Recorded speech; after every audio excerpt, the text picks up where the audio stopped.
Nashville was one heck of a journey. So, hi, my name is Nicole. Welcome back to my channel. So this week has been interesting. I actually flew to Nashville. It was really fun. I really got to experience a different culture for sure. I wasn't sure what I was going into or what to expect. And, like my past videos have been talking about learning something new, growing, and I actually did see a different part of a country or a state that I've never seen before because I'm so used to going to Minneapolis.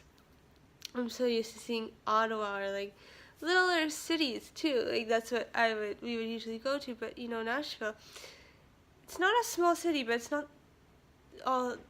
No, it's pretty big, but like from when you're up in the air, it's pretty big. But when you're down there, there's like so much you can do and see. So there's a lot. Like so it is big, not small. I mean, when I was looking at it at first, it seemed like a smaller city, but it is literally like the town doesn't sleep, and I was shocked to see that, especially on weeknights when people work the next day, if they were from there or if they were just all tourists. I wasn't too sure. Because it is March break for us Canadians. I don't know how it works in the States. I know they do have a spring break, I just don't know when it is. Anyways, I found that adventure, and I'm going to tell you about it right in here, right now. If you're interested, actually, please, some learning experiences for you guys, some tips too. So, one tip, really do your research of what flight you're taking, because I will tell you, for one thing, I don't want to bash on any companies, but I do not like Air Canada, and I knew I never liked them. I never heard good reviews about them, and it sucks because it's supposed to represent our country, right? Or I think. And so what happened was, on the way there, they booked our flights too close together, as usual. Or not as usual. This is actually my first time ever flying Air Canada, and it was a bad experience. Not a good impression for me. So, unfortunately, it did get delayed due to the weather, which is no one's fault, not theirs, but because it was so close together already, the flights, it just pushed our luck even further, and we ended up missing the flight.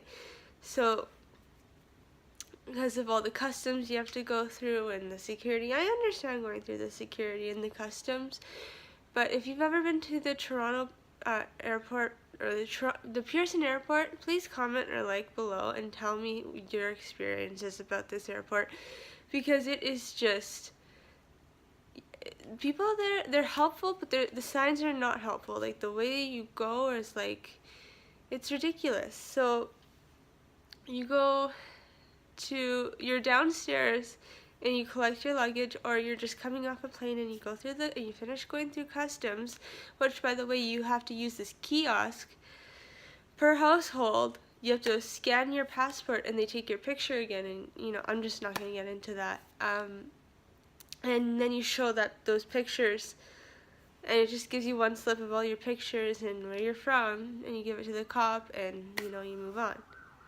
Anyways, so, where was it? Oh, sorry, I got distracted by the sirens outside my house. So anyways, they're still going off. I don't know, I'm like my dad, and they drive me crazy because they're near my house now.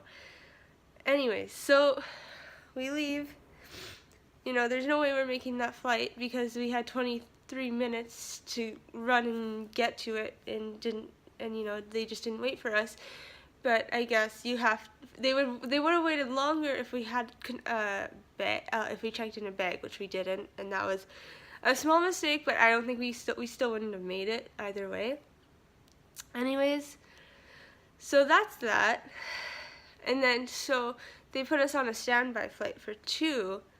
Everyone ended up showing up. No one's fault there. because, you know, you can't ask a customer that's already paid to just take the next flight. So we stayed there from 9 a.m. to 8:45, almost 9 p.m. at that airport to get to Nashville. And I was just like, they're gonna take a day away from us without accommodating us. I guess they accommodated us, or they put us on a new flight, but I was still like, you're seriously not gonna give us a free meal at least? Like, for, like, you guys booked those way too close together. So honestly, do your research when you book flights. I personally would take the Billy Bishop Airport in Toronto. I think Florida. Oh, I can't talk. Porter Airlines fly in Billy Bishop, and I think they're the best. They don't have those big customs or kiosks. You just go through security, and I guess, no, they do have customs, sorry. You just go through security and customs. You don't have to do this whole kiosk fiasco thing. And then you're in, and you're just waiting for your flight. The worst comes to worst with Billy Bishop is your flight will be delayed because there's only one airline. I remember Porter being like a 4-hour delay home. Like, going home and you're being delayed, that doesn't matter to me, but going there and just taking a day away from what we could have done, that kind of ruined it. But I mean, I can't complain. I got 2 full days out of seeing it. I wish I could see more. I'm gonna go back there for sure. I love learning about just the history behind country music, and Elvis was actually an attractive man.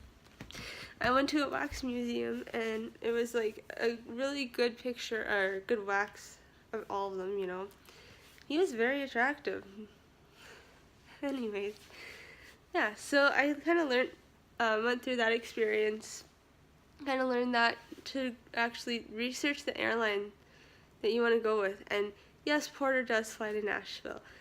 We found that out on the way home. Speaking of which, coming home, we had to go through the same thing: customs, kiosks, security, walking 10 miles to your next destination.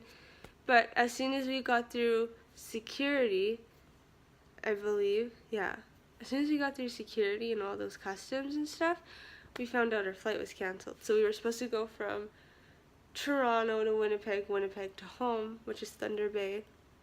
So it was flying over Thunder Bay basically to Winnipeg to get back to here, to home. So it made no sense. They do this all the time. That was with WestJet. So I do like WestJet. I prefer WestJet more. With those bigger airlines or going to Pearson, I would rather go with WestJet. Sorry, I'm kind of sitting on the ground here. And yeah, so that was our little adventure fiasco, but seeing Nashville was amazing. Like, you did the hop on, hop off tour. We bought a pair of cowboy boots, and I love my cowboy boots. I don't know when I'm going to wear them, probably more in the summertime, because I think that's what they're more for, right? So I noticed that this is kind of crooked. Anyways, yeah, I think that's it for today.